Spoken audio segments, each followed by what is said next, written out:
Boa tarde, eu sou o professor Rafael da Escola Educativa, eu dou aulas de Geografia. Hoje teremos uma revisão. Na revisão você precisa de papel, caneta e lápis para anotar tudo que for explicado. Além disso, caso não consiga entender nenhum conteúdo, assista novamente. Muito obrigado.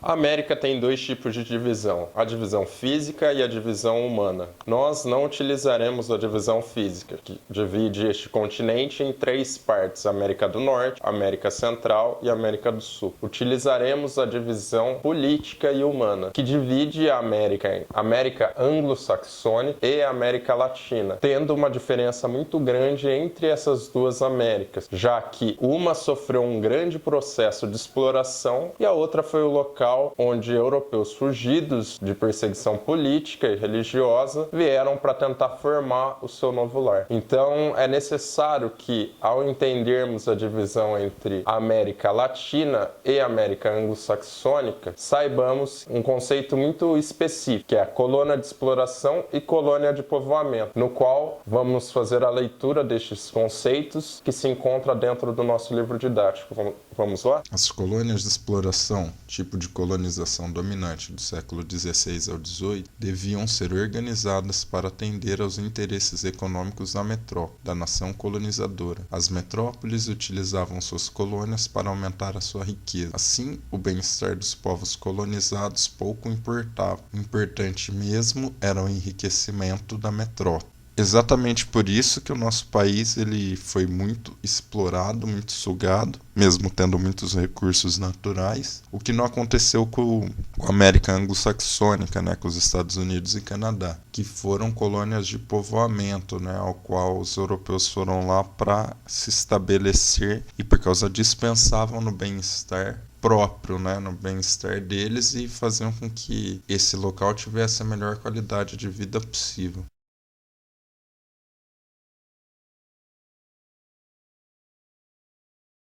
Na página 91, podemos observar uma característica bem importante da América Latina, já que nós imaginamos sempre que a América Latina é constituída por países que falam apenas português e espanhol. A colonização da América Latina não foi feita exclusivamente por espanhóis e portugueses, mas também por holandeses, franceses e ingleses. Além desses povos, veio para cá grande número de africanos, trazido como mão de obra escrava. Por isso, podemos observar nos países latino-americanos a presença marcante dos idiomas desses ex-colonizadores e sua mesclagem com línguas africanas e indígenas. Aqui nesse mapa, né, a gente pode observar as várias línguas, né, faladas na América Latina, né?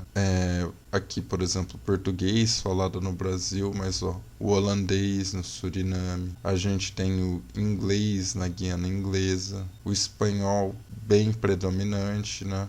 Mas tem idiomas indígenas também, né? Como o Guarani, o Aimara. Então é importante ter a noção de que existe uma diferença cultural dentro da América Latina gigantesca. Dentro da América Latina não há só uma diferença cultural, há uma diferença econômica muito forte. Os vários países se encontram em níveis econômicos diferentes. O Brasil, por exemplo, é o principal país econômico porque se encontra num grau de desenvolvimento maior que os outros países, apesar de ser também um país pobre. O México tem um nível de industrialização bom, junto com a Argentina. Mas se observarmos a Bolívia, observarmos El Salvador, Nicarágua, são países extremamente pobres, com uma industrialização muito precária. O Haiti, por exemplo, é o país mais pobre de toda a América Latina. É um país extremamente pobre, que foi devastado por um terremoto e que ainda tenta se reconstruir. A característica fundamental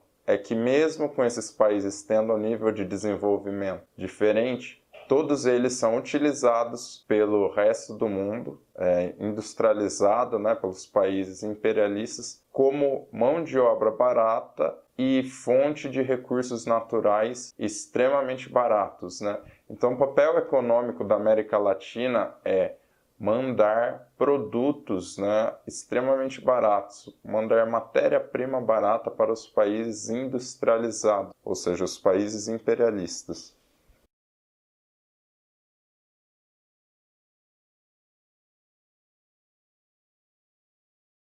Países platinos. Os 3 países que formam a América Latina, Paraguai, Argentina e Uruguai, são banhados pelos rios formadores do Rio da Prata. Durante grande parte do período da colonização espanhola, esses países fizeram parte de uma única administração. Em 1776, a coroa espanhola decidiu desmembrar o antigo vice-reinado do Peru, instalando nessa região o vice-reinado do Prata, que naquela época incluía a atual Bolívia. De todos os países sul-americanos, apenas com esses 3 o Brasil manteve relações mais frequentes, tanto comerciais quanto militares, durante o período colonial. Assim, não foi por acaso que em 1991 o Estado brasileiro assinou com essas nações platinas o tratado que criou o Mercosul. É importante notar, né, que os países platinos junto com o Brasil são os países que têm o maior nível de desenvolvimento industrial da América Latina. Por causa disso, aliás, até a relação comercial entre eles sempre foi uma relação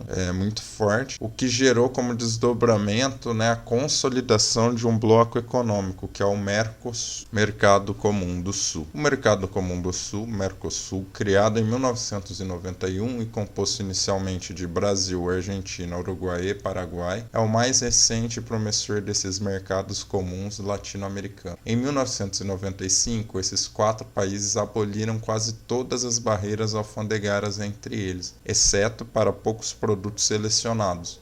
Isso possibilitou um notável aumento das trocas comerciais entre os 4 países. Adiante, vamos estudar com mais detalhes este mercado regional, que é o mais importante para o Brasil. Veja, o Mercosul, além de ser um bloco econômico, ele é uma aliança política. Os brasileiros, por exemplo, podem morar no Uruguai, na Argentina, e os argentinos e uruguaios podem morar aqui, trabalhar e ter todos os direitos que um brasileiro teria, né, por causa dessa aliança política que foi feita entre esses países.